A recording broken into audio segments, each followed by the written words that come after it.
So I'm very excited to start this interview with Scott May with May Catering. Hi, Scott. How are you? I'm good. How you doing? I'm doing terrific. I'm excited to hear all the details about your catering business and when you started, how you started. So let's just knock it out and give yourself an introduction, and we'll move on. All right. Well, I'm Scott May, the owner and head chef of May Catering. Our website is www.may-catering.com. And just a brief history of May Catering. We started in Pasadena. I actually started working out of my mom's house, and we grew from there. And we got our health permit. We got everything that we needed. And we just kind of started small. We just started doing small little events, and it grew into larger events, anywhere from 20 people to 500 people. Right before the pandemic, I had an event for the USC graduation for 500, which was canceled, unfortunately. Oh, that's And sad. yeah, hopefully we'll get all that coming back soon. Yeah. Uh, so we've really had to reinvent what we do. We can't do buffets. We can't do plated dinners. We can't do big, conferences and that kind of thing and parties. So we've decided to start doing individually packed, COVID safe meals so that there's no cross contamination between our guests or us. We've also done a couple of buffets where it's all socially distanced. So all the guests will stand a minimum of 6 feet apart. And we have some of our staff serving the guests so that they're not touching the tongs and passing it to each other. Fully gloved, masked, face shields. We've done that a few times, but the main thing that we've been doing lately is individually packed meals for families. I have a lot of my clients are younger, they have elderly parents, so they actually hire me to bring food to their elderly parents so that they make sure that they're actually eating healthy meals and not having to go out to the supermarket where they can get contaminated and get sick. So When it's just you when you do your individual meals, Mhm. um, are they, because I see a lot of your posts, and I mean, all of your food looks phenomenal. Thank you. I see that you do a lot of vegetarian. Is it just strictly vegetarian, or do you do across the board everything? No, well, Make Catering is we started as a plant-based catering company, meaning that the meats, the proteins that we do use, the chicken that we use is all natural, it's organic. The beef we use is halal beef, so it's all organic. And the fish, we try to do our best in buying wild caught fish that's not farm raised. We try to keep the antibiotics and the hormones and all the junk that they put in food these days, all the processed food, just to keep it a healthier product. We do specialize in a lot of vegetarian and vegan food. We know that, especially here in California, Yeah. uh, we have a lot of vegetarians and vegans. I have a client right now that I serve 4 days a week. There's 32 people or 34 people, and 12 of those people are vegetarian. So about 1/3 of that client is vegetarian. So it's just a small niche here in California that we think is important. I think a lot of people are going plant-based diets. We were really, or we've learned a lot about our health and what's in our food these days, and people don't want all that extra junk. So is it hard when you're cooking, and you've got such a variety? You've got the vegetarian, and then you have the people that still want the not so healthy side when you're cooking. I mean, Mhm. the prep work for all of that, and especially now since you're doing it in individual containers, did your what did you have to do to get your business to just kind of swerve and go in a different direction to accommodate all of that? How hard was that? At first, it was a little intimidating. I didn't know how to do it. I had talked to some other friends of mine who were already doing the individually packed meals before COVID, and kind of got an idea and saw what they were doing. And then I just ran with it, and we just kind of just went with it to see what would happen. And it worked out pretty well. I've got a few clients that order on a weekly basis. They order about 4 or 5 meals. They can be kept in the freezer and pulled out in the morning. So when you come home, it's ready to just throw in the microwave or put in the oven, and plate and you have a restaurant quality meal at home without having to do your dishes, without having to do all the other stuff. That was a big thing. We just pushed, like, now you don't have to go shopping. You don't have to go Right. worry about the COVID in the supermarkets or stand in the long lines that are wrapping around the stores. Right. That for you. So, and then the healthy side, people want to keep eating healthy. So they're ordering out a lot of food from these fast food places that aren't so healthy. I won't mention. What's some of your popular dishes and some dishes that you feel like you're going to start bringing into your selection? My most popular dishes right now are the not so healthy ones. It's our That's okay. lasagna is our biggest seller. It's a sausage lasagna, sausage 3 cheese lasagna. It's pretty classic, basic, but it's amazing. I love it. I almost eat it every day myself. You can kind of see it here. Some You know, you look, you doesn't look like you ever eat it. So, Well, everything is just kind of really popular. Our tri-tip is very popular. We do our tri-tip sous vide, which means we vacuum seal it in individual bags and we cook it for long time at lower temperatures just to keep the juices and the tenderness of the meat. We do that with chicken. We do that with our flat iron steaks, tri-tip, with a lot of different things. So they're individually packaged. and what's your on the vegetarian side? What's one of your more popular dishes that you do there? I think a lot of people like our fried orange tofu. So we deep fry our tofu so it has a really nice crispy texture. We toss it in the same orange sauce that you would get at a Chinese restaurant. It's a little Mhm. bit spicy, a little sweet. It's really good. We serve it over white rice with seasonal vegetables. Ooh, that Vegetables have sounds been good. hard for us lately because we can't seem to get what we want all the time. So do Just you feel like your cost has gone up because now you're having to do all of this individual packaging Mhm. versus and then my follow-up question to that was, were you doing any kind of individual or family meals that got delivered prior to COVID? Yeah, we did a lot of that. We did a lot of drop off delivery for all kinds of different for production companies that were doing filming for commercials and TV, and just in offices, a lot of law offices where we would just come in, we would drop the food off. So during their meeting of whatever trial that they might be in or whatever they're meeting about, they don't have to go out and take that hour lunch and waste all that time. So their food was brought right to them.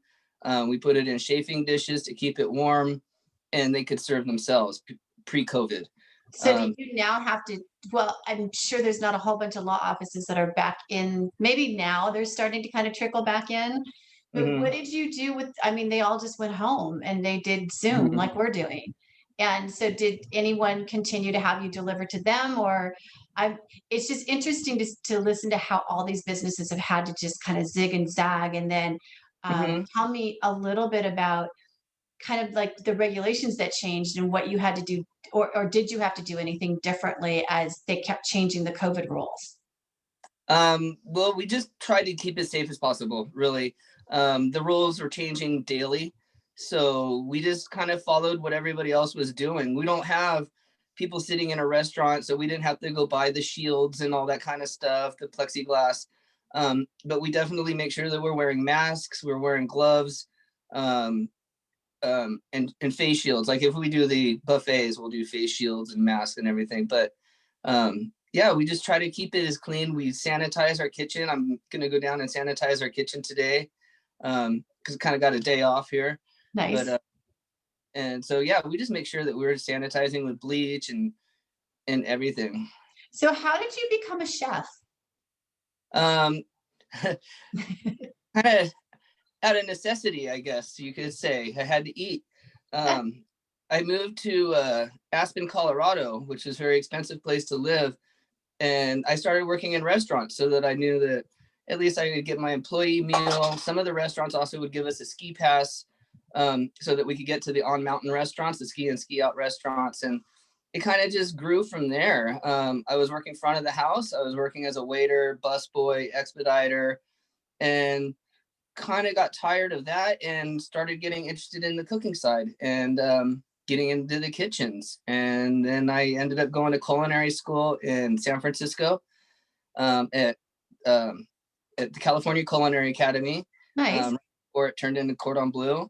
Right. Um, and from there, I came back here to California and opened a restaurant. I started working in restaurants, and I opened a restaurant in Sierra Madre. It was called Charcuterie. And since then, I've opened about 5 restaurants Oh, just wow. myself, but I've opened about 5 restaurants for other people. I don't know that any of them are actually still open anymore, but That's kind of sad, right? yeah. And then I just got tired of bouncing around, and with all the experience that I had, I see the quality of food that some companies are doing, and I just wanted to do better quality of food without having to charge that much more money. So that's where So we how did you get your organic. accounts? So once you started deciding to do it on your own, which is bravo to you because that's a big leap. That was How did you start doing it on your own so people knew what you were doing? Well, I started joining the Chamber of Commerce. I joined the Pasadena Chamber of Commerce, Arcadia Chamber of Commerce, Glendale, um, Hollywood Chamber of Commerce, and started going to mixers and started bringing food with me and just handing out cookies mostly to people. So it started more like a little bit with the cookies, and then they would ask me to cater something, and I would cater that, and it was just word of mouth, and it just kind of snowballed from there. And it was really snowballing right before COVID hit, and Ah, then boom. But yeah, so it was really just word of mouth. The Hollywood Chamber of Commerce has been huge help to me. I've done a lot with them. Uh, but what does the chamber do to help you when you pick different, you single them out of the different chambers, not to indicate that the other ones are bad, but what specifically did that chamber do to help you? like the Hollywood Chamber of Commerce, they would do speed leads meetings where they would keep it small because there's so many people in the Chamber of Commerce that they would bring in. They did it once a month. It's called a speed lead. It's kind of like a speed dating kind of thing. And Okay. they would ask me to cater that. So that's 30 people that I would get my food in front of in the Hollywood area. And I'd ask them to, write reviews for me, and tell their friends. And I did that a bunch of times. And it just, yeah, that's just kind of how it snowballed, just word of mouth. Even just one client could be Mhm. huge, so. Well, because you were saying that you had the studios, and I would think that any kind of movie set Hmm. is kind of like the goal because they seem like they're very hard to get. They are hard to get. I was just starting to kind of get into that niche because I just moved my kitchen from Pasadena when I was working out of my mom's house to a kitchen in Hollywood that I rent. And so that actually helped too because I rent my kitchen out of a church. So that church community was very supportive of me as well. I've done a few Oh, wow. weddings there before COVID, and they're just very supportive of me. It's a great place.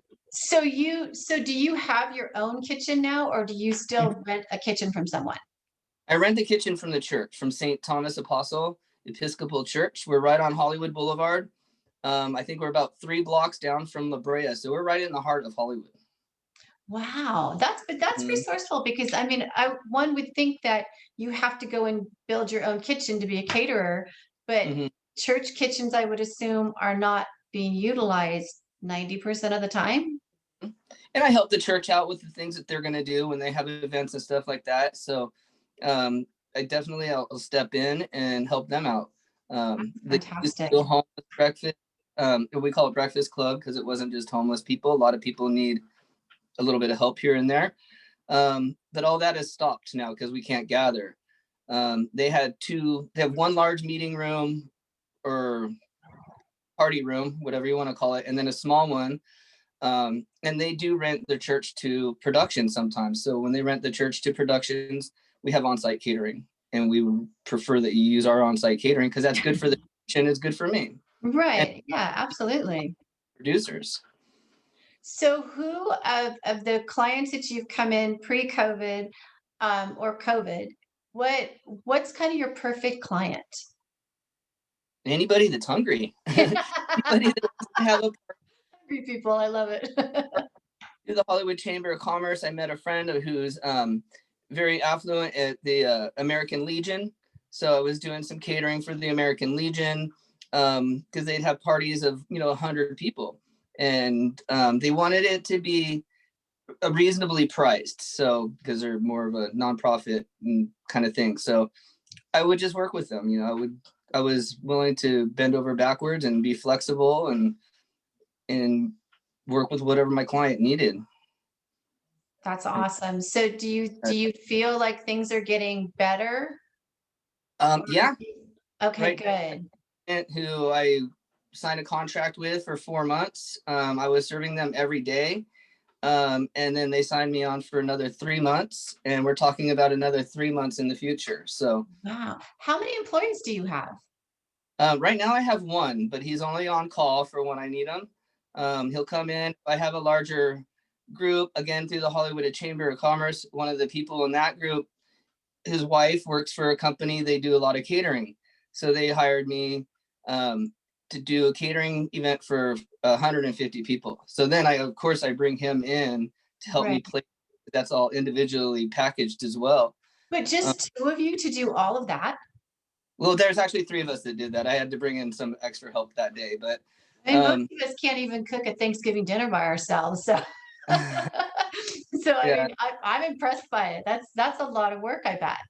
yeah, it's it's just being prepared. I'm going to be going in today. I have today the next couple of days off, so I'll be going shopping today and getting prepared for the next week. And that way, when I come in, everything's ready to go. Vegetables will be chopped already, so I don't have to do it the day of. I just toss it in oil, season it with pepper, salt, and fresh herbs. Stick it in the oven or saute it, whatever it is that needs to be done. Cook up a big batch of rice or a big batch of potatoes, mashed potatoes, and stick it all in the oven at one time. And just really got to kind of It's be just organized. that simple. It's just about organized and being prepared. And just after years of catering and working in the restaurant industry, and I kind of got it all together. It was hard at first though, after when COVID started, and it was hard to kind of figure it out. I had some fails, and now we're pretty We all have fails, right? We just have to figure it out. yeah, now we're running pretty smooth. So That's cool. That's yeah, congratulations on having a nice, strong business yeah, and thank you. working through that. So, to wrap things up, I have to ask you one question that I kind of prepped you for. So, since the whole purpose of these interviews is to really kind of pay it forward to small businesses and helping them succeed and giving them a shout out, do you have two businesses that you want to give even if it's just one, are there two that you would give a shout out to? Yeah, there's a couple of my favorite restaurants when I don't want to cook for myself, because believe me, when I get home, I'm done cooking. I don't want to cook.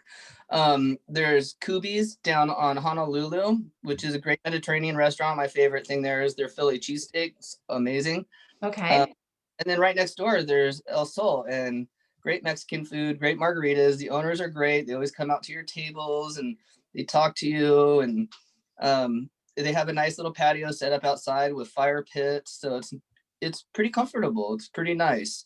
And they've survived this. I mean, because I keep Mhm. watching them, they do all this stuff, especially like El Sol had that big patio that they did, and then boom, they get shut down. And it's just all of our little local restaurants, you just had to feel so bad for them, you know? Yeah, So I'm glad but they're surviving it. yeah, I try to spread it around a little bit. I'll go down to Seasoning Alley and try to eat out locally as much as possible, that reasonably. That's Um, sweet. but it's Very. great. All of Montrose is great. All that outdoor seating, it's Mhm. I like it. I hope that they keep it after COVID is over. Right? I think they should just keep it forever because I think people are Mhm. really enjoying being outside. Yeah, And, and so we'll see what they do. We don't, unfortunately, we don't get to run the city, but if we no, did, that would be our vote, right? right. Well, we Oh my gosh. Pasadena, and they're doing the same thing there. We've always talked about them, at least on the weekends, close down Colorado Boulevard and open it Mhm. up for pedestrians. And hopefully this is going in that direction. That would be, I think that the community would like it a Hmm. lot, you Yeah, it know. would be. So if people want to, so we can wrap things up because I know it's your day off and you've got a couple days to kind of prep and relax.